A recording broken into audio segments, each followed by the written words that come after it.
Evite ser utilizado, capítulo 6. Enseñar a los demás cómo desea usted que le traten. La mayoría de las personas son más amables con los extraños que con los seres queridos y consigo mismas. ¿Cómo le trata la gente? ¿Se ve usted reiteradamente utilizado y menoscabado? ¿Observa que los demás se aprovechan de usted o no le respetan como persona? Las personas hacen planes sin consultarle y dando por supuesta la plena conformidad de usted. Se encuentra a sí mismo desempeñando papeles que le desagradan, porque todas las personas que alternan en su vida esperan que usted se comporte como lo hace. Estos son algunos de los lamentos corrientes que he oído en boca de clientes y amistades que se consideraban avasallados de 1000 formas distintas. Por regla general, mi respuesta es siempre la misma. A uno le tratan del modo que ha enseñado a la gente a tratarle. Si se siente denigrado por el proceder de los demás respecto a usted, examine entonces su propio pensamiento y su propia conducta y pregúntese por qué permitió o incluso alentó las afrentas de las que se queja. Si no se hace responsable de la forma en que le tratan los demás, continuará sin poder remediar nada. El filósofo griego Epicteto resumió hace cerca de 2000 años estas mismas ideas. No es la persona que maltrata la que afrenta, sino la opinión de quienes tomamos el abuso como insulto. Así, cuando alguien te provoca en tu propia opinión, la provocadora. El presente capítulo actualiza estas antiguas palabras que contienen una de las más importantes lecciones de vida al aplicarlas a nuestra cultura presente, porque en esencia la verdad todavía subsiste. Las ofensas no proceden de lo que los demás le hagan, sino de lo que usted decida hacer con los actos de los demás. Si cambia usted sus actitudes y expectativas en lo concerniente a sentirse ofendido, no tardará en comprobar que la arbitrariedad ha concluido y que su condición de víctima quedó eliminada. El proceso de enseñar al prójimo. ¿Enseña usted a los demás a tratarle sobre la base de lo que tolerará? Si usted simplemente lo acepta y lleva haciéndolo largo tiempo, lo único que hace es enviar el mensaje de que no resistirá el abuso. No es una teoría complicada.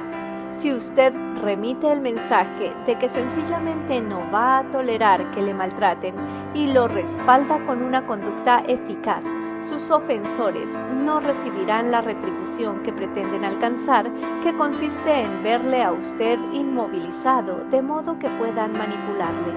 Pero si usted permite que tiren de sus hilos como si fuera un títere, u opone objeciones débiles y luego se deja gobernar, lo que está haciendo es indicarles que continúen utilizándole como vertedero sobre el que lanzar vejaciones. Gayle era una cliente que acudió a mí porque se sentía implacablemente controlada por su dominante esposo. Se quejaba de ser un felpudo para el lenguaje injurioso y las tácticas de manipulación del marido. La mujer era madre de 3 hijos, ninguno de los cuales le manifestaba mucho respeto, y se encontraba en el límite de su resistencia, agobiada por la depresión y la desesperanza. Cuando me refirió su pasado, escuché el caso clásico de alguien que permitió que le oprimieran desde la infancia. Sus padres siempre hablaron por ella e insistieron en que Gayle les rindiese cuentas por todo lo que hacía. El padre era un hombre extraordinariamente dominante, y rigió la conducta de la muchacha a lo largo y ancho de los años de formación de Gail y hasta la fecha del matrimonio de esta. Cuando la joven hubo encontrado marido, resultó que, casualmente, el tal marido venía a ser una imagen casi exacta del padre, por lo que el desposorio volvió a situar a la mujer en la misma casilla de víctima. Todo lo que había aprendido era a dejar que los demás hablasen por ella, a que alguien le dijese lo que tenía que hacer y a sufrir en silencio cuando nadie se mostraba dispuesto a escucharla. Señalé a Gail que ella misma había enseñado minuciosamente a las personas el que la tratasen de aquel modo, que en absoluto era culpa de los demás, por mucho que a ella le encantase responsabilizarlos de las desventuras que padecía. Pronto comprendió que se había estado avasallando a sí misma al aceptar durante todos aquellos años los atropellos de que fue víctima, sin poner en práctica efectivas estrategias de contraataque. Una vez obtuvo Gail la percepción de que realmente le competía a ella buscar las respuestas a sus problemas dentro de sí misma y no mirando hacia afuera. La orientación psicológica la ayudó a descubrir nuevos caminos para enseñar a la gente a que la tratase de manera distinta. Empecé por transmitirle mi teoría del golpe de karate. Es algo así como esto. La teoría del golpe de karate. Rememore la primera vez que su cónyuge la maltrató de palabra o de obra, levantándole la voz, enfureciéndose con usted, golpeándola o lo que fuere. Lo que hizo fue contribuir a que usted se acongojara. Es muy probable que el incidente que usted conserva en la memoria ocurriese antes de que se casaran, tuvieran hijos, etc. Imagínese de nuevo en aquella situación. La conducta abusiva de su futuro esposo constituyó una sorpresa total, puesto que era la primera vez que la ponía en práctica.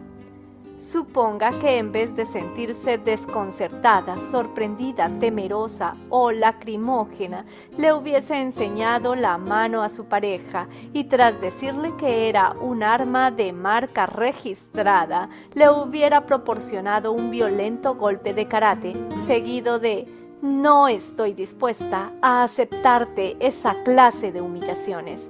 Me considero persona con amor propio y dignidad. Y ni por lo más remoto voy a permitir que me zarandees tú ni que me zarandee nadie. Procura tomarte una buena dosis de reflexión antes de intentar otra vez conmigo algo semejante a lo que has hecho. Eso es todo lo que tengo que decir sobre el particular». Para proseguir luego con una conversación inteligente. Aunque puede parecer algo absurdo de imaginar, ilustra adecuadamente la cuestión. Si desde el principio reacciona uno a partir de la tesitura de la fortaleza y se muestra dispuesto a no tolerar conducta abusiva por parte ajena, se enseña al interlocutor de una vez por todas algo muy importante que uno no permitirá, ni por un segundo, que le maltraten. Pero es probable que la reacción de usted fuera desastrosamente distinta. Si lloró, se mostró dolida, agraviada o temerosa, lo que hizo fue la señal fatídica de que, aunque ni mucho menos le hacía gracia el modo en que se la trataba, no por ello iba a dejar de aceptarlo, y lo que todavía resultaba más significativo, hasta permitiría incluso que la manipulase. Cuando expliqué a Gail esta teoría, me contestó: «Jamás hubiese podido reaccionar del modo que usted dice que puedo». Al principio quiso defender la posición atrincherada, consistente, en que la culpa de su condición de víctima correspondía por entero al marido y a los hijos, y deseó que me mostrase compasivo con ella y me convirtiera en aliado suyo frente a las tribulaciones que la afligían. Cuando persistí en mi punto de vista de que para causar su impacto psicológico, el golpe de karate no necesita ejercer violencia física ni ninguna otra clase, y cuando le dije que ella podía haber abandonado la habitación, negarse a dirigir la palabra al esposo o incluso avisar a la policía para demostrar su intransigencia. Gail empezó a captar la idea. No tardó en aceptar el hecho de que ella misma había indicado a casi todo el mundo que estaba dispuesta a ser una paria y resolvió afanarse en adelante para cambiar aquel estado de cosas personales. Los nuevos comportamientos de Gail se proyectaron sobre el objetivo de enseñar a su esposo y a sus hijos que no iba a seguir dejándose esclavizar. Le llevó algún tiempo transmitir, hacer comprender ese mensaje, puesto que los opresores detestan renunciar a sus poderes y se resisten combativamente a ello. Pero como estaba firmemente decidida, ganó la mayoría de las batallas. Cada vez que los niños se mostraban irrespetuosos, Gail reaccionaba alzando la voz y exigiendo de manera inflexible que cumpliesen lo que se les había ordenado o cualquier tarea que hubiesen intentado eludir para que la hiciese ella, lo que representó un auténtico sobresalto para los chicos que nunca habían oído a su madre expresarse en aquel tono ruidoso. Se negó en redondo a actuar de chofer para ellos en determinados días y dejó que se las arreglaran por su cuenta. Si no podían ir a pie, deberían trasladarse en sus bicicletas o encontrar a alguna otra persona que los llevara en coche. De otro modo, tendrían que renunciar a la actividad concertada. Los hijos de Gail comprendieron enseguida de que mamá había dejado de ser la dulce víctima de siempre, no porque gritase o llorara una barbaridad, sino porque con su nueva manera de comportarse y la firme determinación de meterlos en cintura, les enseñó que no todo el monte es orégano.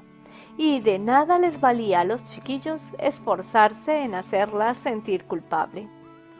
Con su marido, Gail estructuró un nuevo enfoque relativo al modo en que iba a ser tratada en adelante. Una de las tácticas favoritas del esposo consistía en manifestarse disgustado y furibundo con Gail, particularmente cuando estaban cerca los niños u otras personas adultas que pudieran oírle. Gail siempre se acoquinaba ante aquello. No quería provocar ninguna escena, de forma que se mostraba silenciosa, obediente e incómoda. Su primera misión reivindicativa estribó en afrontar a su esposo replicándole en el mismo tono alto de voz que empleó él para abandonar el cuarto acto seguido. La primera vez que Gail hizo la prueba, tanto el marido como todos los presentes se quedaron de una pieza. La pequeña y sumisa Gail se ponía en plan de criada respondona. Nadie podía creerlo. El marido reaccionó con un clásico procedimiento acusatorio, tratando de inducirla a sentirse culpable. ¿Qué van a pensar los niños al oír a su madre hablar de esa manera? Al cabo de unos meses de poner en práctica sucesivos sistemas de comportamiento más efectivos, Gail tuvo la alegría de poder comunicar que todos los miembros de su familia la trataban ya de modo radicalmente distinto. Habían intentado poner coto a esas nuevas pautas de Gail y, a base de tildarla de egoísta, antipática, desagradable y decirle frases como «No es propio de ti soltar esas cosas, mamá», y si nos quisieras, no serías tan mala. Pero Gail ya estaba prevenida frente a tales estratagemas y como no hizo caso de ellas, no tardaron en desaparecer. Gail aprendió por propia experiencia de primera mano que a uno le tratan del modo que enseña a la gente a que le traten. Ahora, 3 años después, en muy raras ocasiones le faltan al respeto o la tratan abusivamente los demás, y mucho menos sus familiares inmediatos. Se enseña a la gente mediante la conducta, no con las palabras. Obras son amores que no buenas razones. Así habló Fernando de Rojas, autor español de hace casi 500 años. Si intenta usted transmitir mensajes importantes de rebeldía a la sojuzgación, comunicándolos a través de prolongados debates, su única retribución estará en las palabras que se intercambien entre usted y sus avasalladores. Y, con mucha frecuencia, las discusiones largas son herramientas que emplean los autócratas. Está bien, hemos celebrado una pequeña charla. Comprendo tu punto de vista y quieres que no vuelva a hacer eso más. Pero la próxima vez que el problema aflore, el debate anterior se dará por olvidado y usted acabará recibiendo al final el mismo viejo trato de siempre. Si da pie para entablar conversación y se muestra conforme en que las cosas han de arreglarse, conseguirá hundirse todavía más en la trampa de la cháchara hueca. Puede haber infinidad de comunicaciones entre usted y el prójimo en peso, pero hasta que usted aprenda a conducirse según pautas eficaces, seguirá viéndose atropellado y encima tendrá que gastar ingentes cantidades de saliva dándole vueltas y vueltas al asunto. Muchas personas derraman toda esa palabrería sobre sus terapeutas, quienes a su vez escuchan interminablemente relatos protagonizados por los espantosos dictadores que amargan la vida al cliente de turno. Y eso es todo lo que se consigue, ni más ni menos que hablar y hablar. La terapia debe ser una experiencia que enseñe nuevas formas de comportamiento y combata la verborrea. Si usted cuenta lo mal que se siente a alguien y esa persona no le proporciona más que apoyo y participación afectiva, entonces usted solo consigue ser víctima por partida doble. De un lado los opresores de su mundo que les sojuzgan y de otro la persona a la que está usted pagando solo para que le compadezca. El comportamiento es el maestro más eficiente del mundo. El acto que demuestra su resolución personal vale más que 1.000.000 de palabras bien intencionadas. Observe a sus hijos y el modo en que reaccionan frente a los bravucones que les molestan.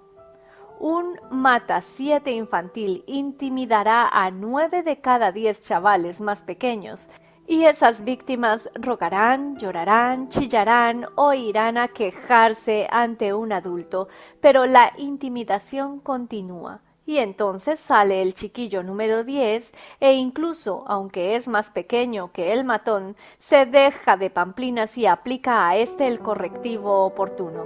De forma que el elemento chinchorrero no tiene más remedio que decirse para sí: este es el único que devuelve los golpes y aunque soy mayor que él, como no quiero que me sacudan de nuevo y perder la faz, será cuestión de dejarle tranquilo. La próxima vez buscaré otro que acepte el castigo.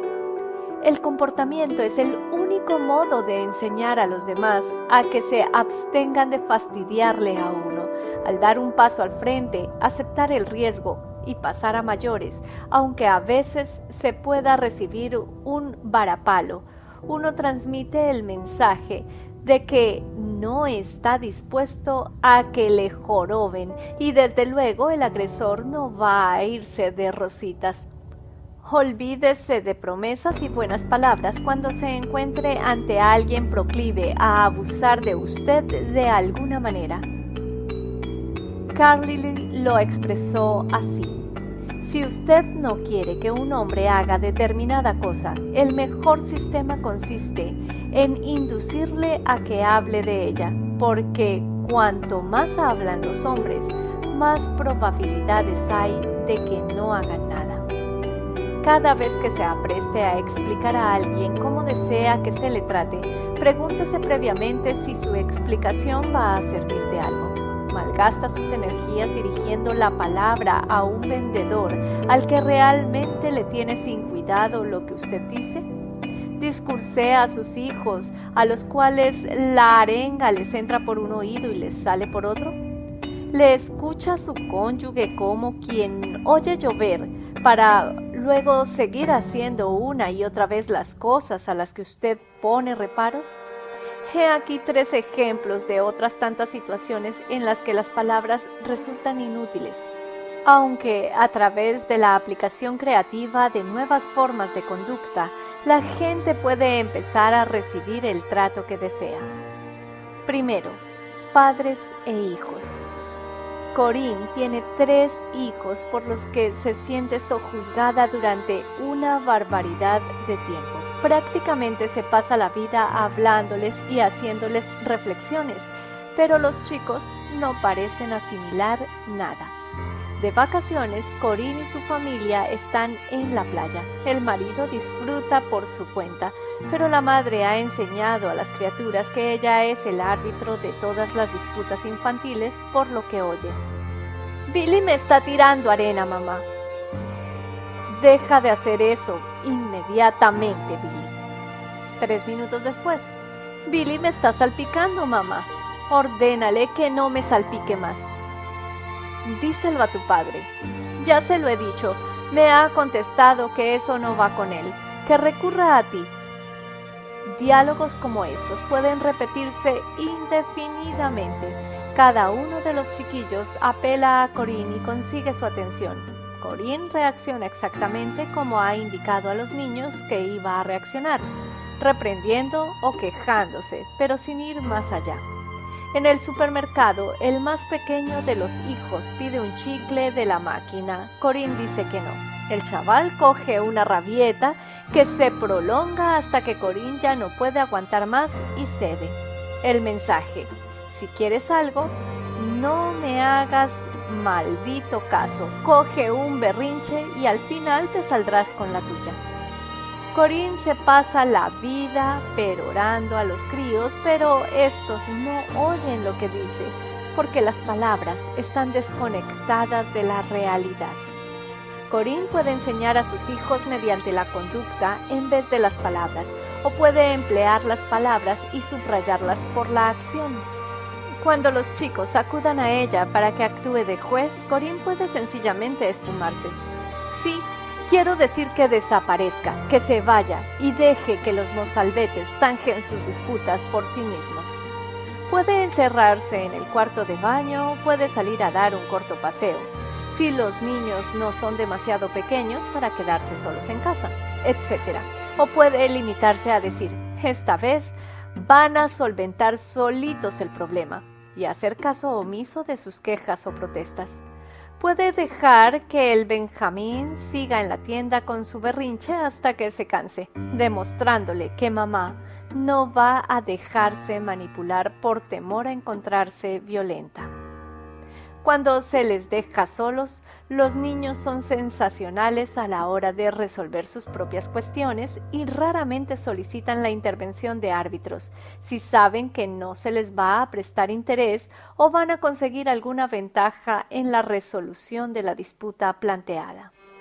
Cuando uno abandona la actitud de meter baza en el asunto en plan de juez, enseña a los chiquillos a pensar por sí mismos, a consultar y valerse de sus propias fuerzas y a no manipular a los demás.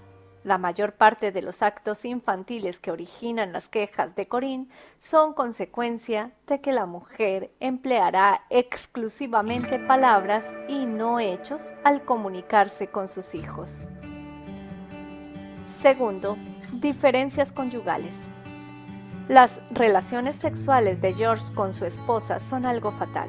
George ha debatido el asunto con ella cara a cara, explicándole su punto de vista hasta quedarse ronco, pero en vano. La mujer sigue sin comportarse como a George le gustaría. Cada vez que acaban de hacer el amor, George procede del mismo modo típico. Se lamenta o expone la decepción que siente, pero la esposa no parece captar el mensaje. El objetivo de la mujer consiste en rematar el coito lo antes posible. A George le gustaría que ella fuese más agresivamente excitable y que, en vez de hacer siempre los mismos movimientos, realizara números distintos. Pero la verdad es que la esposa todavía no se ha enterado de la forma en que George desea que se le trate. George puede enseñar a su cónyuge nuevas pautas de comportamiento sexual sin pronunciar una sola palabra. Puede coger las manos femeninas y colocarlas donde le gustaría que estuviesen. puede dilatar toda la experiencia por el sistema de ir demorando todos sus actos y puede demostrar prácticamente las técnicas sexuales que le placen, en vez de hablar de ellas.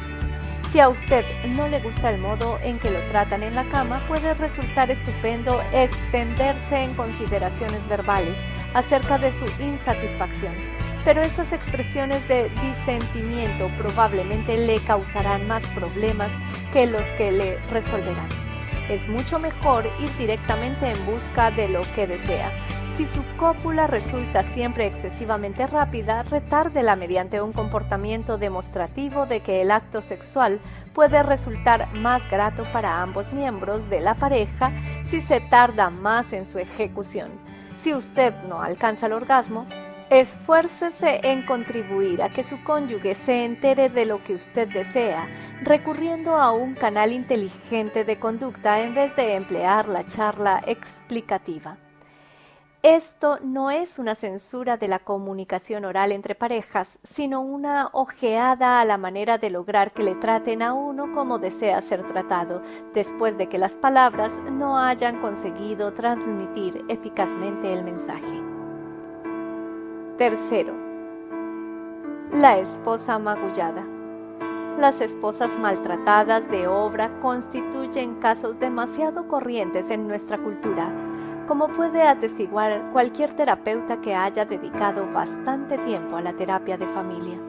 Serían mucho menos corrientes si las esposas aprendiesen a reaccionar ante tales tácticas, empleando el comportamiento práctico en lugar de las palabras. Mary llevaba 3 años convertida en blanco de las agresiones físicas de su marido. Había sufrido contusiones, hematomas e incluso la rotura de algunos huesos. Después de cada incidente, su esposo se disculpaba con prodigalidad y prometía no volver a hacerlo. Y Mary, tras quejarse, llorar y rezar todo copiosamente, se limitaba a esperar que en el futuro mejorasen las cosas. Pero cuando el explosivo temperamento del esposo estallaba de nuevo, Mary recibía otra tunda. Después de que el marido le pusiera un ojo afrentosamente negro, Mary se convenció de que tenía que hacer algo, de modo que se marchó de casa y estuvo ausente del domicilio conyugal durante 3 días. No avisó al esposo ni le informó siquiera de las señas del lugar donde pensaba ir a alojarse. Simplemente cogió a sus 2 hijos y se hospedó en un motel. Su objetivo estribaba en demostrar al marido que no estaba dispuesta a seguir aguantando malos tratos y que, si alguna vez volvía a ocurrir, ella repetiría la experiencia de marcharse.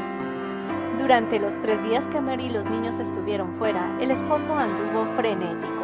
Cuando regresaron se quejó una barbaridad, pero había empezado ya a aprender una lección de incalculable valor. Si se golpeaba a Mary, ésta desaparecería. El esposo de Mary la golpeó una vez más. Acto seguido, la mujer se eclipsó durante una semana. Estaba dispuesta, caso de ser necesario, a desaparecer definitivamente de la vida de su marido, e incluso no iba a molestarse lo más mínimo en celebrar una conversación larga con él para discutir el asunto. No hizo más que presentarle el ultimátum lacónicamente, pero el hombre comprendió que Mary había llegado a la conclusión de que conservar la vida era más importante que estar casada con un esposo que la sacudía con regularidad, pese a que ella le quería mucho. Así que el hombre decidió que era cuestión de dominar su mal genio. Al adoptar reacciones radicales frente a la conducta abusiva, Mary enseñó adecuadamente a su esposo cómo debía tratársela y en adelante el hombre no volvió a golpearla. Estas experiencias típicas con las que uno puede muy bien tropezarse en su propia vida demuestran que no es imprescindible hacer algo inmoral o contrario a los valores morales de uno cuando se necesita dar una lección a alguien, y las palabras han patentizado su inutilidad. Verdaderamente, como dijo Ibsen, 1000 palabras no dejarán una impresión tan profunda como un hecho, de modo que empiece usted a dar pasos constructivos en dirección a la meta de enseñar a la gente la forma en que ha de tratarle, prescindiendo de las palabras cuando no den resultado y creando, en cambio, un arsenal de pautas de comportamiento que coloquen todo su ser en el punto donde está la boca. ¿Qué espera usted de un borracho? Una de las posturas sojuzgadoras más ilógicas que las personas suelen imponerse a sí mismas es la de esperar de los demás cosas totalmente reñidas con la realidad, y cuando los demás no responden de acuerdo con lo que se espera de ellos, las personas en cuestión se sienten desconcertadas, escandalizadas, ofendidas o turbadas. Este juego conlleva el deseo de que los demás aprendan lo que no es posible enseñarles o lo que no corresponde a uno enseñarles. Un ejemplo clásico de esta clase de pensamiento autoavasallador reside en la forma en que muchas personas reaccionan ante los borrachos. Tomemos un ebrio. Usted lo ha clasificado y etiquetado como borracho y usted sabe perfectamente que es un borracho. Ahora bien, si usted se conturba cuando ese borracho actúa como tal, ¿está usted a tono con el mundo y el modo en que funciona? ¿Quién es la persona enajenada? ¿El borracho que se comporta como un borracho o usted que espera de él que actúe como un individuo sobrio? Si espera usted que muchos borrachos se muestren insubordinados, recalcitrantes, excesivamente parlanchines, faltos de coordinación o lo que sea, difícilmente se sorprenderá si el ebrio de esta noche manifiesta tal conducta, y usted debería reaccionar de acuerdo con ello. Ignórele, apártese de él o ponga en práctica cualquier otra táctica que le sirva. Al obrar así evitará que el beodo le accione los mandos de alguna manera. He aquí algunos ejemplos de mentalidad tipo esperanza de comportamiento sobrio por parte de un borracho que sojuzga a tantas personas. Mi esposa es una persona callada. La verdad es que el hecho de que no me dirija la palabra me pone los nervios de punta. ¿Qué espera de una persona silenciosa? ¿Ruido? Si su cónyuge es callado, alterarse porque se comporta del modo en que uno presagia que va a comportarse, no deja de ser lo que se dice absurdo. A mi chico no le va eso de jugar a la pelota, me fastidia de veras que sea tan poco atlético y deportista. Pero ¿cómo va a esperarse que a alguien que no le gusta lanzar una pelota de un lado a otro se le dé bien esa actividad? Así, ¿quién está chalado? ¿El chico que hace precisamente lo que uno esperaría que hiciese? ¿O usted que espera que un mozalbete poco inclinado al deporte sea atlético? Ese yerno mío siempre llega tarde. Me pone negro cada vez que se retrasa. Evidentemente la relación podría prolongarse de modo indefinido y en realidad se prolonga. La cuestión es que tanto si empieza como si no a enseñar a las personas a suprimir costumbres que se impongan sobre usted, lo que sí ha de demostrar es que no va a dejarse perjudicar o inmovilizar por esas personas cuando se comporten como usted debiera haber previsto que iban a comportarse. Sobre la forma de manifestarse eficazmente enérgico. Muchas personas presuponen que ser enérgico significa mostrarse desagradable, antipático o deliberadamente insultante, pero no es así. Significa efectuar declaraciones audaces y llenas de confianza en defensa de los derechos de uno o de su posición de redimido. Uno puede aprender el arte de discrepar sin mostrarse desagradable y uno puede hacer valer sus reivindicaciones sin necesidad de ser arisco. Si a usted le tratan del modo en que enseña a los demás a tratarle, entonces no tiene más remedio que mostrarse enérgico. Porque si no recurre a la energía, es harto probable que acaben tratándole como víctima. Las personas que alcanzan sus objetivos accionando sus propios mandos no se asustan ante el riesgo que pueda entrañar dar un paso al frente e insistir en la defensa de sus derechos, cuando estos se ven amenazados. Han aprendido a combatir sus temores internos. Es posible que no sean valientes, pero sí poseen firmeza y están determinadas a no retroceder ante potenciales avasalladores. Y el otro lado de la moneda es que cuanto más eluda el comportamiento enérgico, más indica al prójimo que está usted predispuesto a convertirse en víctima ajena. Veamos algunos ejemplos de triunfos de la energía comunicados por clientes que trabajaron de manera específica en el mejoramiento enérgico de su conducta cuando estos incidentes ocurrieron.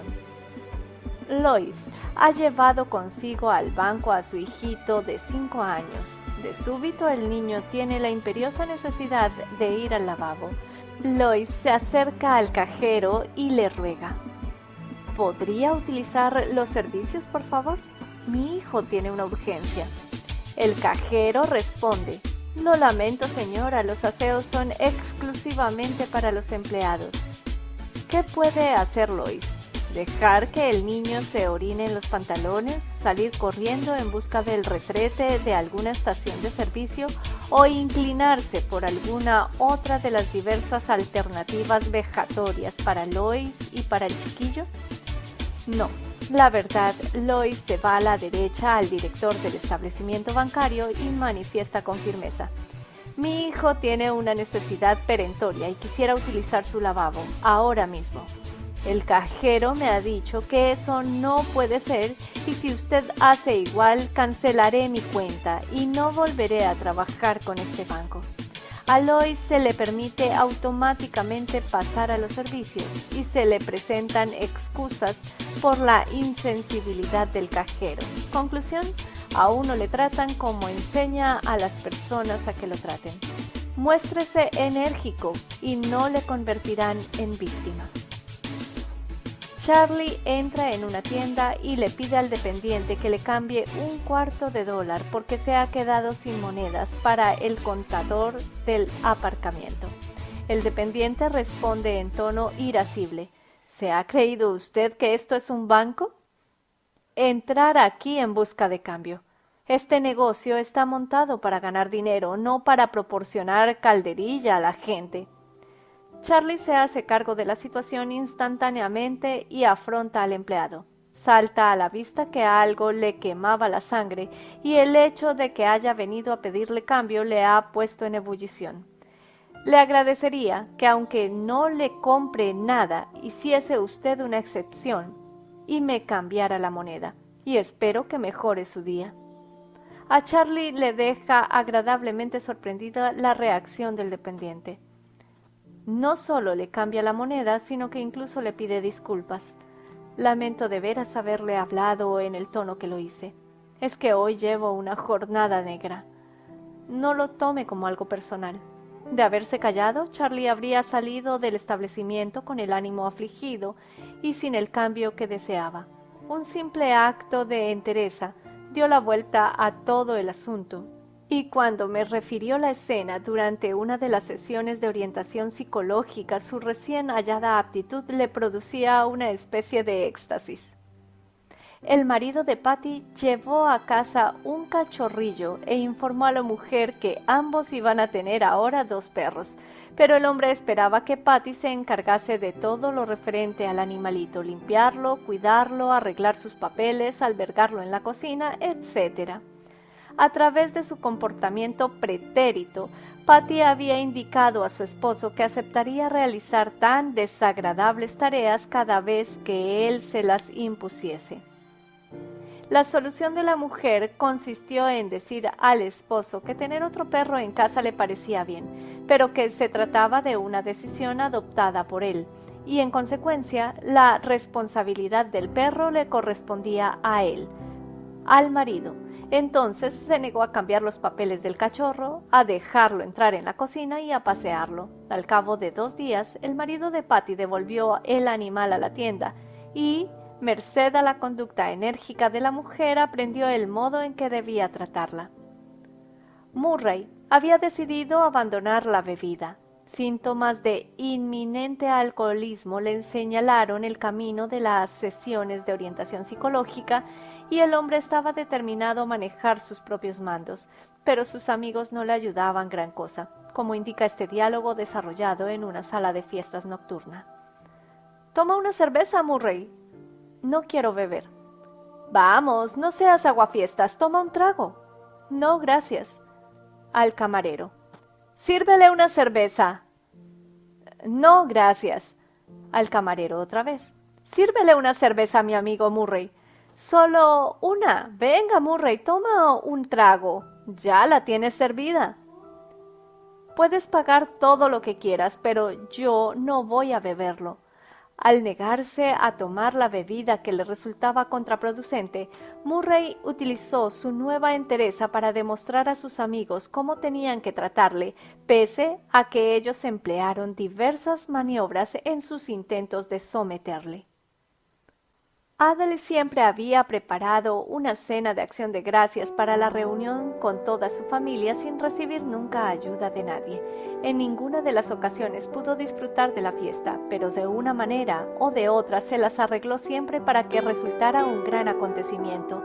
Dedicaba tiempo y esfuerzo a la preparación del menú, limpiaba y arreglaba la casa de arriba a abajo, gastaba más dinero del que podía permitirse, servía la comida y fregaba después los cacharros, sin que todo ello le procurase siquiera el más mínimo agradecimiento. Durante la fiesta siempre se sentía avasallada y tras cada día de acción de gracias pasaba una semana sumida en un ataque de depresión, mientras se proponía que aquello no iba a repetirse. Sin embargo, transcurridos 22 años, continuaba haciendo lo mismo porque era lo que se esperaba de ella.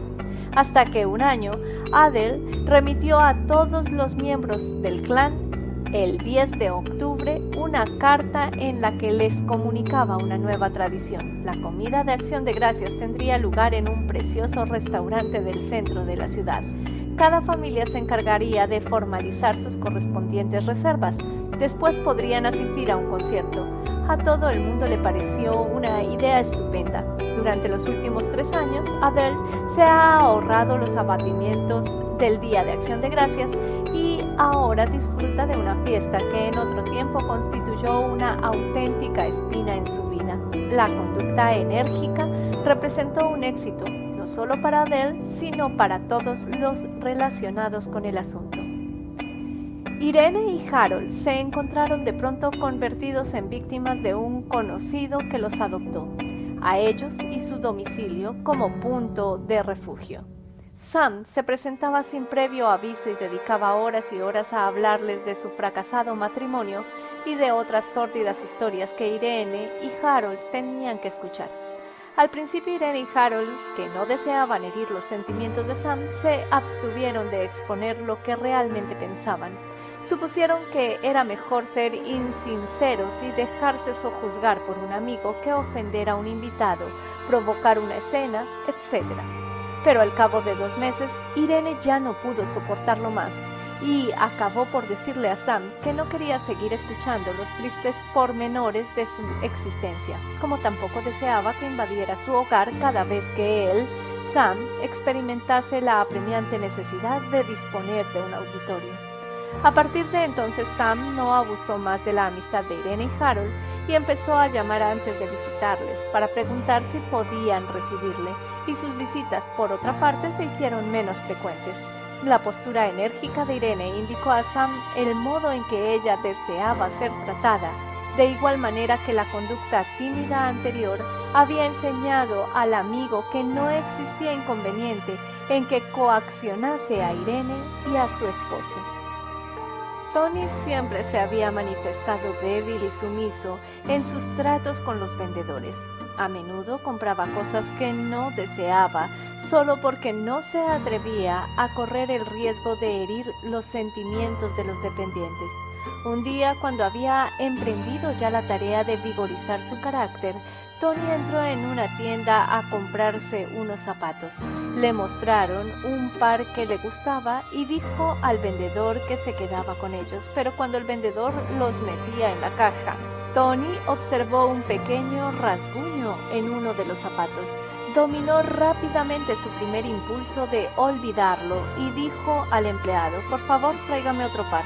Uno de estos zapatos tiene un arañazo. Con gran asombro por parte de Tony, el vendedor respondió: sí, señor, ahora mismo. Tony salió de aquella experiencia con un par de zapatos perfectos y el conocimiento de lo fácil que resulta evitar que abusen de uno, incluso en detalles insignificantes, si uno se muestra decidido. Este particular incidente constituyó un punto de partida decisivo para Tony. Empezó a poner en práctica un comportamiento enérgico en todos los terrenos de la vida, donde los resultados fueron mucho más trascendentes que el de conseguir un par de zapatos sin tara. Su jefe, su esposa, sus hijos y sus amigos, todos se hicieron lenguas del nuevo Tony, que ya no aceptaba el castigo. Tony no solo alcanza con mayor frecuencia lo que quiere, sino que también se ha ganado un respeto inconmensurable por parte de los demás y de sí mismo. Algunas categorías corrientes de personas a las que usted mismo ha enseñado a convertirle en víctima de ellas. Relacionamos a continuación algunas clases comunes de verdugos potenciales e incluimos algunas ideas acerca del modo de estudiarlas, con vistas a enseñar a tales personas cómo desea usted que se le trate. Indudablemente se reconocerá usted como víctima en el pasado de varios de esos tipos, y si es usted sincero consigo mismo, observará que en más de una ocasión entró también a formar parte de determinadas categorías de avasalladores de los demás. Borrachos y eufóricos. Aunque es posible que usted no desee o no esté en condiciones de enseñar a alguien que está fuera algo que recuerde durante mucho tiempo, sí puede demostrarle a corto plazo que el sujeto en cuestión pierde el tiempo y no va a sacar nada empleando tácticas abusivas sobre usted.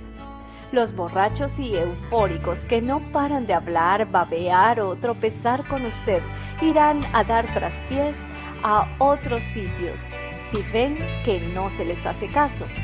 Si cuando tratan de arrinconarle observan que pinchan en hueso, lo normal es que larguen en busca de un ser animado, en vista de que su interlocutor no responde.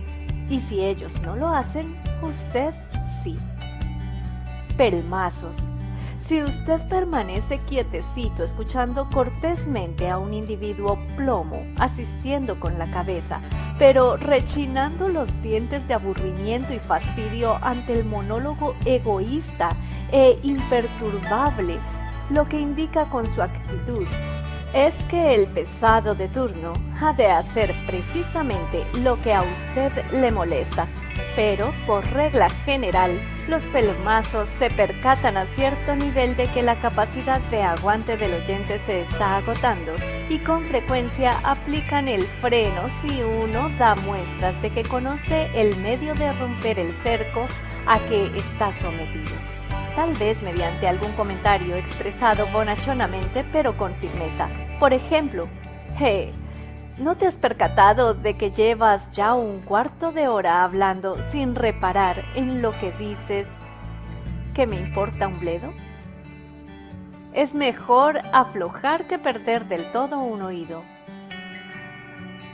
Quejicas y lloricas. A las personas que abusan de uno utilizándole a guisa de paño de lágrimas para sus quejas y lamentos, se les puede hacer comprender que, sin víctimas propiciatorias, se encuentran en paro forzoso y a uno no le resulta difícil darles una buena lección mediante el sencillo procedimiento de demostrarles lo inexistente que es en realidad su dominio sobre uno. Matones. Los matones que atropellan y molestan a los demás juguetonamente o de cualquier otro modo, raramente responden a las sutilezas. Enseñarles que uno no está dispuesto a aguantar sus bromas suele requerir la práctica de un comportamiento enérgico. Anfitriones coactivos.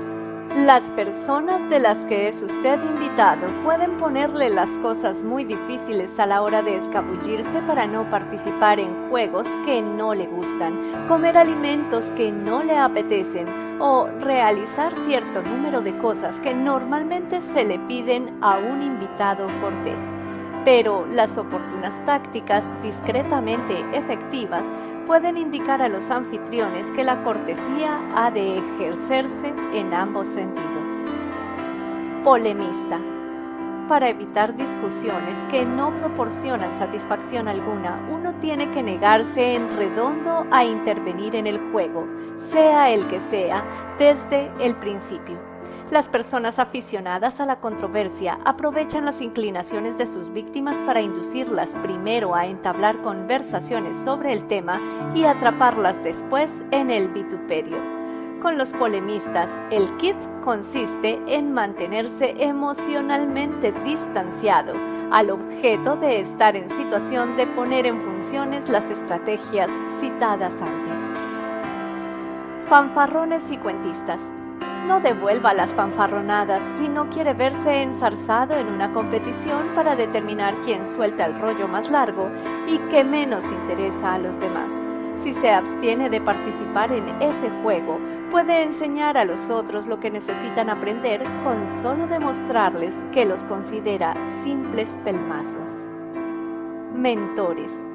Las personas a las que les encanta aleccionarle acerca de por qué no debió usted comportarse como lo hizo, o que tienen una predisposición enorme a endosarle preciosas conferencias morales basadas en su convencimiento de que usted debe pensar, sentir y conducirse como ellas, continuarán en sus 13 indefinidamente, so pena de que usted las enseñe de forma clara que no se encuentra en situación de manipularle, tratándole con tales aires de superioridad. Interruptores. Hay que enseñar a tener un poco de paciencia a las personas incapaces de esperar a que se produzca una pausa en la conversación, para echar su cuarto a espadas y expresar sus opiniones. Si usted entonces las interrumpe, lo que hace es corroborar la regla de que la voz que más grita y más insiste es la que se lleva el gato al agua. Pero si usted reacciona con un súbdito y sobresaltado silencio, en el instante en el que le dejan con la palabra en la boca, las induce a darse cuenta de lo que han hecho y, en muchos casos, se disculparán. Si no captan la indirecta silenciosa, entonces la próxima vez puede usted decir: con estas son 10 veces las que me interrumpes. ¿Es que no eres capaz de mantener en la memoria lo que quieres decir hasta que yo haya terminado? A menos que la persona solo desee intimidarle, y usted sabe que entonces lo hacen, lo normal es que se esfuerce en restringir su costumbre, aunque es posible que siga haciéndole falta que usted le llame al orden de vez en cuando, avisos afables naturalmente. Desvergonzados. Si es usted proclive a escandalizarse por el lenguaje, las imágenes sexuales, los chistes verdes, las historias peregrinas o las cosas de tipo grosero o raro, los descomedidos aprovecharán tal circunstancia para avasallarle, para demostrarles que el truco no funciona con usted. Niéguese a sentirse ofendido para su provecho o diversión y, si es necesario, patentice que considera infantil semejante comportamiento.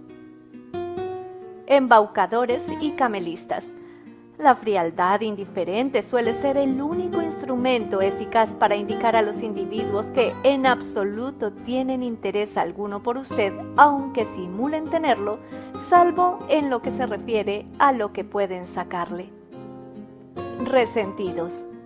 Las personas que intenten utilizar su resentimiento por algo que haya hecho usted para manipularle y convertirle en víctima, solo desistirán de su empeño cuando usted les demuestre que ni por asomo va a permitir que ese resentimiento influya sobre sus decisiones.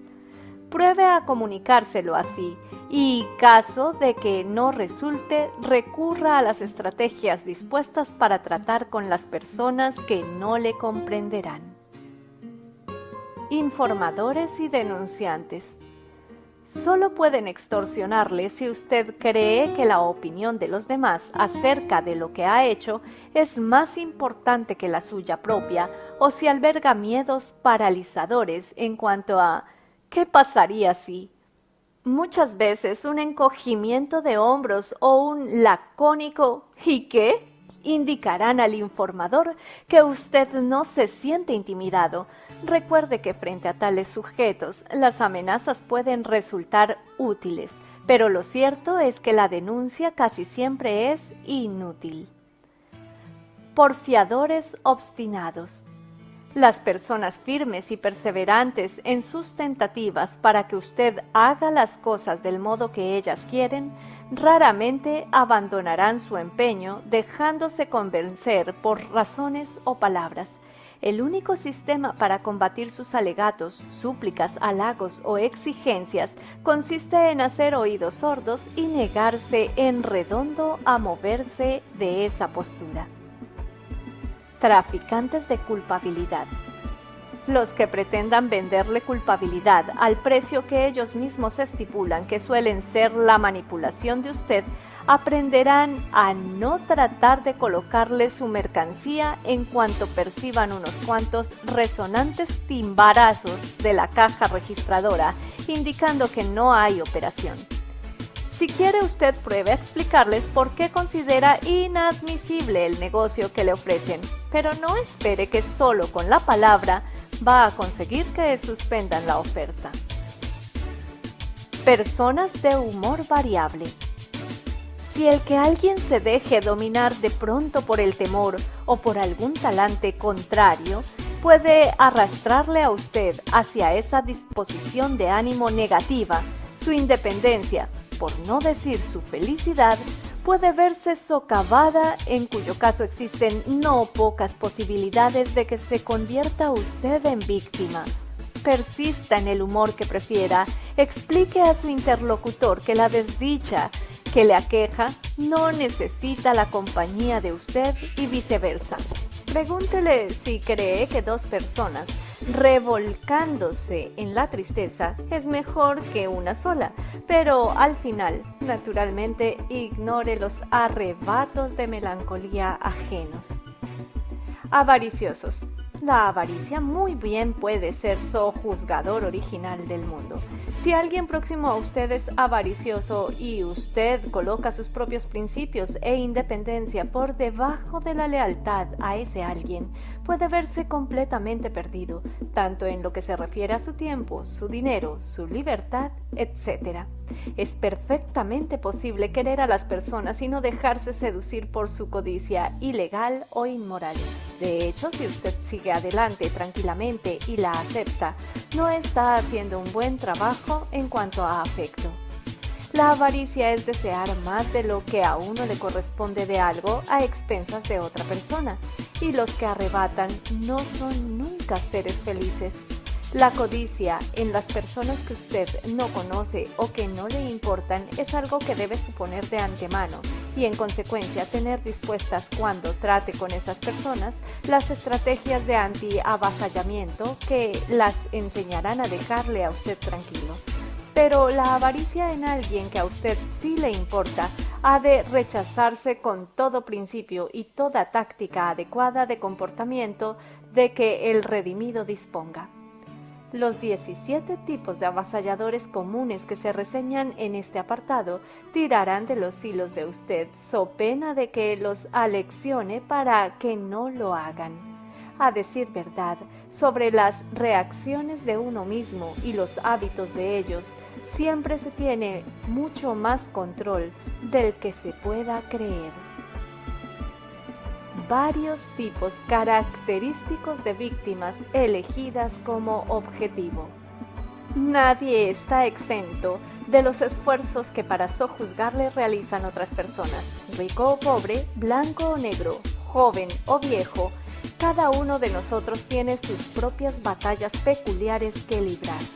Sea usted quien sea, la impronta de víctima puede lloverle del cielo en cualquier momento sin previo aviso y estampársele en la cabeza, a menos que lleve consigo la sombrilla protectora y los ojos bien abiertos, perspicaz la mirada para avistar la aproximación del tiempo depredador. Sin embargo, siempre hay personas que para evitar el avasallamiento tienen que combatir con más denuedo que la mayoría. La filosofía y las estrategias relativas al arte de accionar los propios mandos no dejan de tener aplicación en su caso, pero las batallas que esas personas deben librar son más enconadas y más largas y mucho mayores las pérdidas correspondientes a los inevitables fracasos. A veces, la lucha para enseñar a la gente que no van a dejarse atropellar les resulta tan costosa que da la impresión de que la victoria es pírrica y no merece tanto esfuerzo. Sin embargo, para los que perseveran y ganan, no existe lo que se llama compromiso. Como John Garner señaló, no hay victorias fáciles. Los grandes dirigentes de la humanidad saben perfectamente que las personas enseñan y aprenden a través del comportamiento cómo ha de tratarse a los demás. Apartándonos momentáneamente del personalizadísimo enfoque antisojuzgador que domina este libro y trasladándonos de modo provisional a un contexto social más amplio, comparemos la filosofía del antiavasallamiento, tal como se ha desplegado hasta ahora, con la actitud de algunos grandes personajes que lucharon contra el sometimiento de masas, sojuzgación de grupos oprimidos, a lo largo de la historia. Descubriremos que en su época esos prohombres adelantaron la filosofía del anti-avasallamiento. Abraham Lincoln no ignoraba que jamás se aboliría la esclavitud si la gente se limitaba a hablar del asunto y nada más. Se dio cuenta de que a los propietarios de esclavos había que enseñarles mediante la conducta un comportamiento firme que dejara bien claro que no iba a seguir tolerándose aquella institución. Martin Luther King sabía que la gente tenía que echarse a la calle, armar ruido, emprender marchas, remover cosas, provocar la promulgación de leyes para que su sueño se hiciese realidad. Tanto Lincoln como King estaban perfectamente enterados de que los derechos civiles de las minorías se violaban porque no se erguían el suficiente número de personas para elevar un clamor de «¡Basta ya! Ni por un segundo más toleraremos la esclavitud en nuestra sociedad». Palabras, palabras, palabras y finalmente acción para enseñar al prójimo cómo debe tratarle a uno. Churchill comprendió que uno no pactaba con los nazis como la experiencia le demostró dolorosamente a Chamberlain. Los nazis habrían conquistado el mundo entero si la gente no se hubiera alzado para oponerse a ello, arriesgando la vida y perdiéndola en muchos casos, y detener la locura de la sojuzgación total que el nazismo engendraba. Jefferson y Franklin sabían que las colonias norteamericanas habían indicado a los británicos que no les importaba que les tratasen como súbditos y que para que las cosas cambiasen, los colonos tendrían que dejar de hablar y pasar a la acción, demostrando con hechos su deseo de independencia. De manera análoga, las mujeres de Norteamérica contemporánea han aprendido que deben exigir sus derechos valiéndose para ello del comportamiento en vez de pedirlos con palabras carentes de significado y frases más o menos explosivas. En gran parte, las mujeres han padecido avasallamiento porque enseñaron a los hombres que ellas eran capaces de soportar la sojuzgación. Cuando ese aguante desaparece, la igualdad empieza, lo que no deja de resultar sorprendente. Los indios norteamericanos han comprendido que tratados y conferencias no sirven de nada y ahora se les hace caso porque no están dispuestos a continuar el plan de víctimas. En la historia social, los ejemplos son infinitos. En la Norteamérica contemporánea, Ralph Nader tipifica este concepto mediante sus actos y las actividades de sus incursores. Ha convencido a la gente de que no va a permanecer cruzado de brazos y permitir que el abuso continúe visitando a los consumidores. Es un activista que está imponiendo innovaciones a base de hacerse visible y demostrar su valor y energía con un comportamiento eficaz allí donde importa. Y Ralph Nader obtiene resultados, tanto si uno está de acuerdo con él como si no. Lo cierto es que está consiguiendo que las empresas más importantes del mundo, incluido el gobierno de los Estados Unidos, tomen en cuenta su postura anti-avasallamiento. Este es el modo en que han operado todos los expertos en cambio social, con el comportamiento y la clara visión de que a uno siempre le tratan del modo como él enseña a los demás a tratarle. Saltan a la vista con claridad meridiana los conjuntos de personas que en la historia reciente se han convertido en víctimas evidentes. Los ancianos jubilados que han tomado el retiro y han dejado que generaciones más jóvenes cojan el relevo tienen más que ofrecer al mundo que cualquier otro grupo, pero se ven relegados a la categoría de ciudadanos de segunda clase, a quienes, en el mejor de los casos, la sociedad tolera porque enseñaron a los jóvenes a tratarlos así. Individualmente, cualquier persona de más de 65 años que no desee que la consideren inferior, acabada o fracasada, por regla general se sale con la suya, pero como grupo los ancianos se han dejado convertir en un núcleo relativamente impotente en el mundo occidental. Pero ojo con los activistas panteras grises. Los grupos religiosos minoritarios de los Estados Unidos también se han visto ampliamente atropellados sin que eludieran el abuso en distintas épocas. Judíos, católicos y miembros de prácticamente todas las sectas protestantes. Estos grupos que han insistido en el derecho a sus creencias y lo han defendido, generalmente salieron de la prueba con el respeto de los demás. Sí, a menudo el coste ha resultado muy alto, pero a pesar de todo la lógica mantiene su vigencia. Si uno se deja perseguir y no ofrece resistencia, entonces nunca estará en situación de accionar sus propios mandos. Evidentemente, la historia de todos los grupos raciales minoritarios en este país ha sido una lucha por cada palmo de terreno. Negros norteamericanos, nativos norteamericanos, asiáticos norteamericanos, puertorriqueños, chicanos y cualquier otro grupo étnico que acuda a su memoria. Todos han tenido que levantarse y exigir sus derechos o continuar con su condición de víctimas. Los líderes importantes de estos grupos minoritarios fueron hombres dispuestos a aceptar riesgos, que se alzaron para que se contase con ellos y para defender los derechos de esas minorías.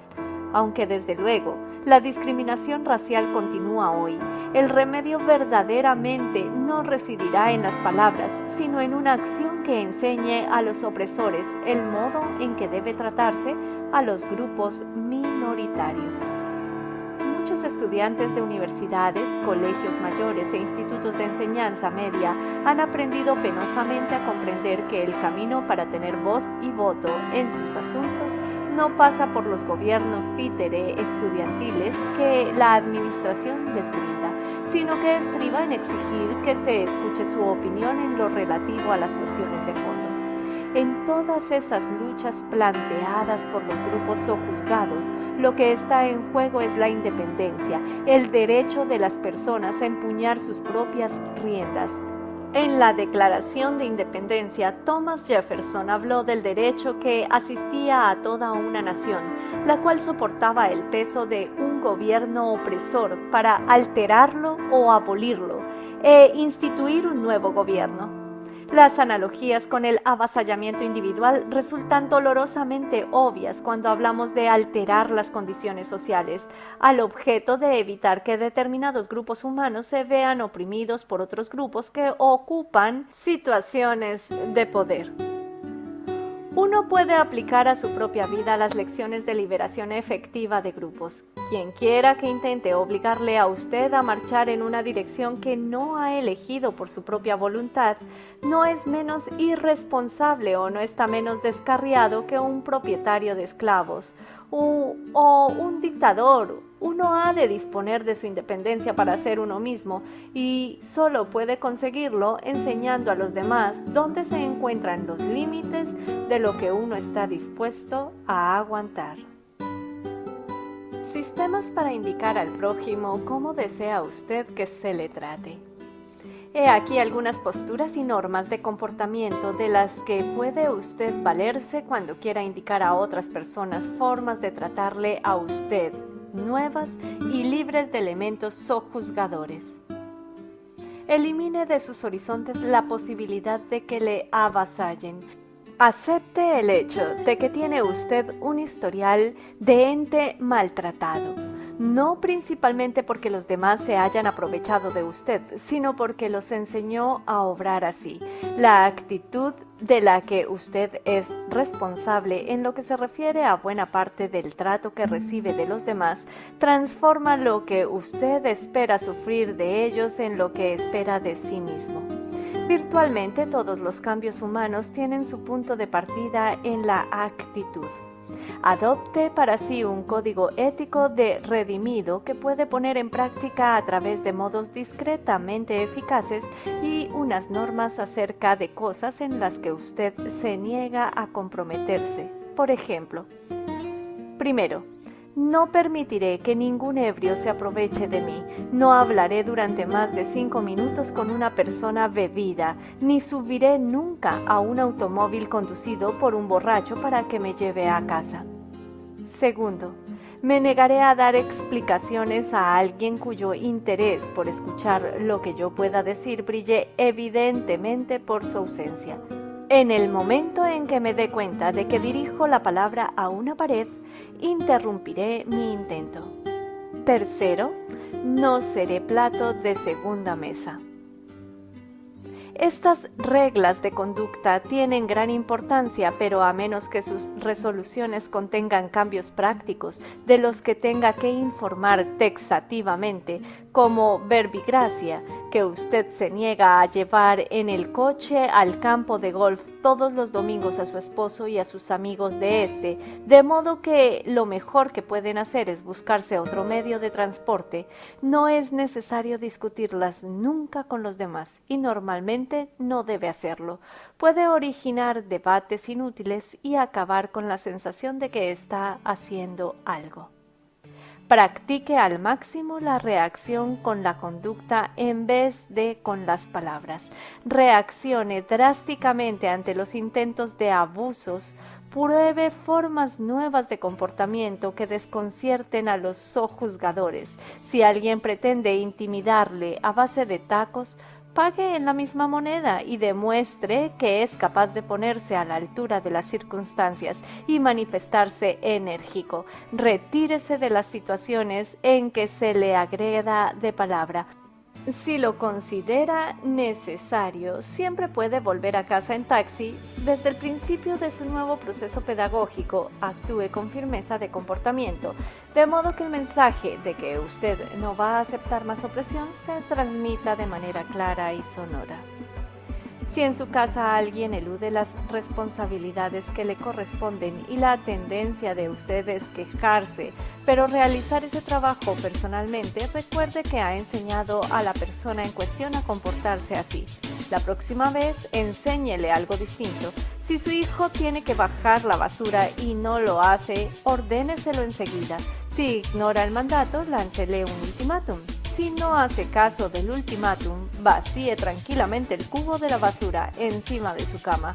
Un solo vaciado de basura sobre el lecho del chico representará una lección práctica mucho más eficaz que toda la palabrería inútil que usted pueda pronunciar, con la que solo conseguirá sulfurarse. Suprima de su vocabulario todos los términos y frases quejumbrosas. Deje de reprochar a los demás lo que le pasa a usted. Evite en lo sucesivo decir cosas como: la culpa es de él, a ella es a quien hay que cargárselo, no puedo impedirlo, ellos me lo hicieron, es que no me respetan, y frases por el estilo. En su lugar, piense para sí: les enseñé a tratarme así, o bien ha sido mi culpa por permitir que esto suceda. Estos son recordatorios para esforzarse en cambiar la condición de víctima en vez de potenciarla. Abandone la esperanza de que las cosas mejoren.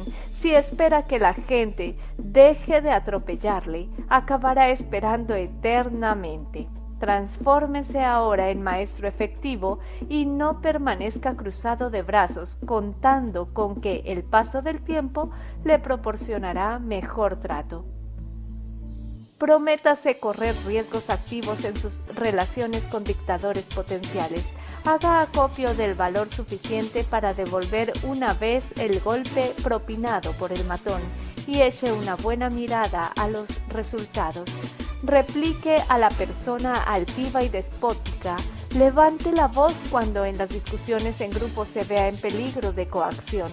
Retírese de las situaciones en que considere que la trifulca es inútil o no merece la pena. Pínchese en el trasero y, aunque solo sea una vez, hágalo y descubrirá que el empuje, la energía, le resultará mucho más fácil de conseguir. Toda marcha de 1000 kilómetros empieza con un paso, pero usted debe estar dispuesto a dar ese primer paso, previa superación durante un ínfimo segundo de sus temores e inercia. Practique la pronunciación de frases dinámicas, resumantes de entereza, incluso en lugares donde puedan parecer tontas.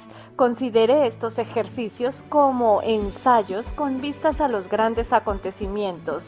Departa con camareros, vendedores, desconocidos, conserjes, oficinistas, recepcionistas, taxistas, repartidores de leche o con quien sea.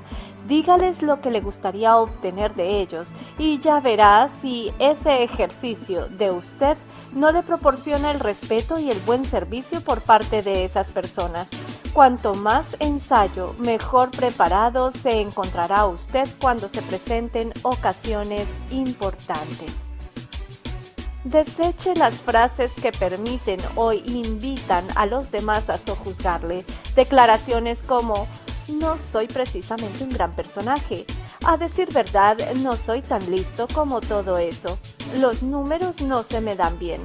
Nunca he entendido gran cosa de cuestiones legales o no acabo de coordinar demasiado. Son en realidad patentes de corso para que el prójimo se aproveche de usted. Si uno no le dice al camarero mientras éste suma la cuenta que la aritmética es algo así como chino para uno, está indicando al mozo que a uno se le escapará el posible error de la operación. Niéguese a realizar tareas que usted odia de manera absoluta y cuyo cumplimiento no le corresponde obligatoriamente. Si odia cortar el césped o hacer la colada, absténgase de hacerlo durante 15 días a ver qué pasa. Contrate los servicios de alguien para efectuar los trabajos que usted no puede hacer o enseñe a otros miembros de la familia a cuidarse de sí mismos. Si siempre ha lavado la ropa de unos familiares adultos perfectamente capaces de hacerlo por sí mismos, entonces les ha enseñado a utilizarle a usted como víctima y esclavo.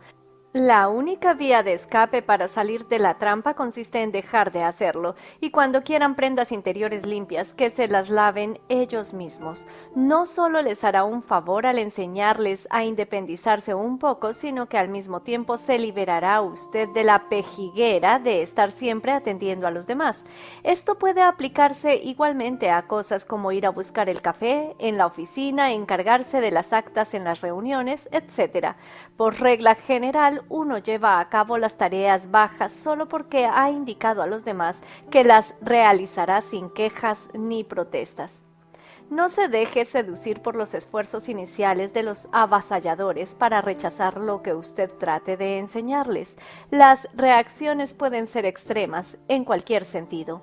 Al manifestarse con más entereza, puede que encuentre usted personas que se indignen y levanten la voz, o puede tropezar con otras que pretendan embaucarle con pequeños sobornos, tales como obsequios y dosis suplementarias de consideración.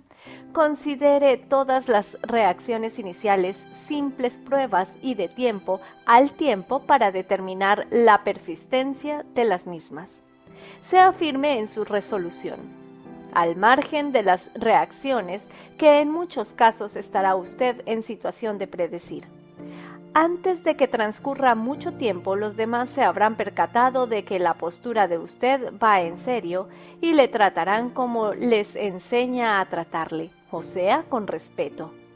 No permita que los otros le hagan sentirse culpable respecto a su nuevo comportamiento enérgico. Resista la tentación de dejarse dominar por el sentimiento de culpa cuando alguien le dirija una mirada dolida, una súplica, un regalo, soborno o una respuesta colérica. Generalmente las personas a las que haya enseñado a abusar de usted no sabrán muy bien cómo reaccionar ante la nueva personalidad que tienen delante. En tales ocasiones, muéstrese afectuosamente firme, siempre y cuando estén dispuestos a escucharle. No tenga inconveniente en explicar por qué se comporta con energía, pero si empiezan, sí, pero, se lamentan, no es justo, o alegan, nunca hiciste esto antes, ¿por qué lo haces ahora? Entonces retroceda al comportamiento que dice que usted está resuelto a proceder de acuerdo con sus convicciones. Mantenga alerta respecto a los genuinos sentimientos de exasperación sobre los que puede hablar, radicalmente distintos a las tentativas de manipularle para que vuelva a ser la víctima dócil y estupenda que siempre fue, que usted sencillamente se niega a reconocer. Demuestre a los demás que tiene perfecto derecho a reservarse el tiempo que juzgue oportuno para hacer las cosas que le gustan. Sea inflexible en los descansos que le corresponden. Vaya por el mundo exigiendo lo que le corresponde. Considere sus periodos de asueto y disfrute de relajación como algo de la máxima importancia, que lo son, e impida con firmeza que otros se lo usurpen o estropeen. Si se ve interrumpido constantemente, pruebe a poner en práctica algunas de las estrategias recomendadas anteriormente para tratar con las personas que meten baza en las conversaciones. Niéguese automáticamente a actuar de mediador para resolver las disputas de otras personas, especialmente las de los niños.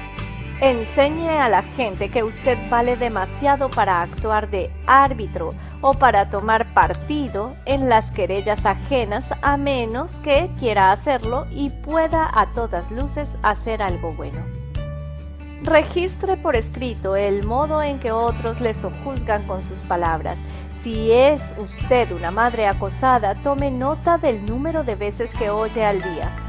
Mamá, mamá, ¿qué debo hacer? O bien, házmelo tú, o bien, conforme ella lo hará.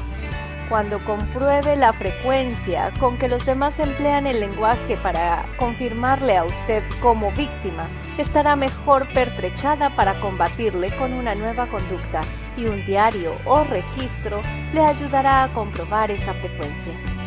Adiéstrese para no mostrarse colérico frente a las personas a las que ha enseñado a manipularle para que se enfurezca. Si tradicionalmente se ha dejado dominar por la rabia hasta perder los estribos y acabar diciendo y haciendo cosas que posteriormente lamentó, recuerde el control de sí mismo. Los niños son expertos en el arte de colaborar en la consecución del enojo de sus padres, incluso aunque ello signifique unos azotes o el envío a su cuarto. Lo que han ganado es cierto dominio de la situación. Si usted se muestra firme, más que escandalosamente indignado, mantiene el control, y solo en tales condiciones puede evitar que los demás le inmovilicen y empezar a enseñarles algo. Cuando cesan sus arrebatos de furores, cuando en muchos casos se interrumpe el comportamiento sojuzgador de los demás. Agénciese un aliado para tratar con él las nuevas estrategias aleccionadoras. Cree una relación confidencial con alguien que puede opinar con usted acerca de sus victorias y derrotas. Sea sincero, compartir sus criterios acerca de sus nuevos esfuerzos con un amigo y oyente bien dispuesto le proporcionará fortaleza y, acaso, un partidario que le apoye en determinados encuentros. No olvide nunca considerar sus alternativas en la enseñanza a los demás para que no abusen de usted. Incluso aunque algunas alternativas parezcan imposibles en un momento dado, relaciónelas todas. Puede compartir esas ideas con su confidente y celebrar consultas acerca de lo que sea mejor. Especificarlas por escrito le permitirá observar en breve plazo que el rígido y oscuro enfoque aplicado a la mayoría de las circunstancias puede desviarle hacia numerosas opciones viables. Diga no. Esta es una de las palabras más ilustrativas del mundo. Olvide los quizá, rodeos e indecisiones que proporcionan al prójimo espacios y ocasión para no comprender lo que usted quiere decir. Comprobará que todos los temores respecto a esta sencilla y básica palabra residen dentro de usted.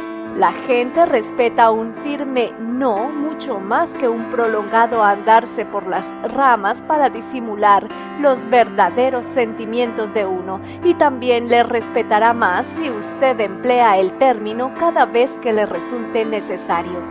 Colóquese delante de un espejo y ejercítese en el no, no, no. El poder está ahora en sus manos, solo tiene que aceptar el riesgo y hacerlo ahora.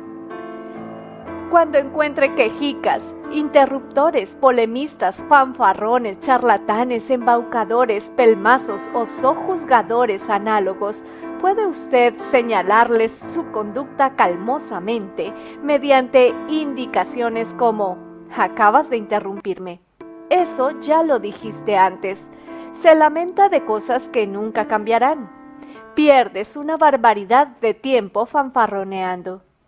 Si bien tales tácticas pueden parecer crueles, en esencia constituyen tremendos mecanismos adoctrinadores para informar al prójimo de que uno no es un potencial sacrificado más susceptible de someterse ante el comportamiento alienante de los verdugos. Cuanto más tranquilo se manifieste y cuanto más francas y certeras sean las observaciones que dirige al blanco, menos tiempo permanecerá usted en el asiento destinado a las víctimas.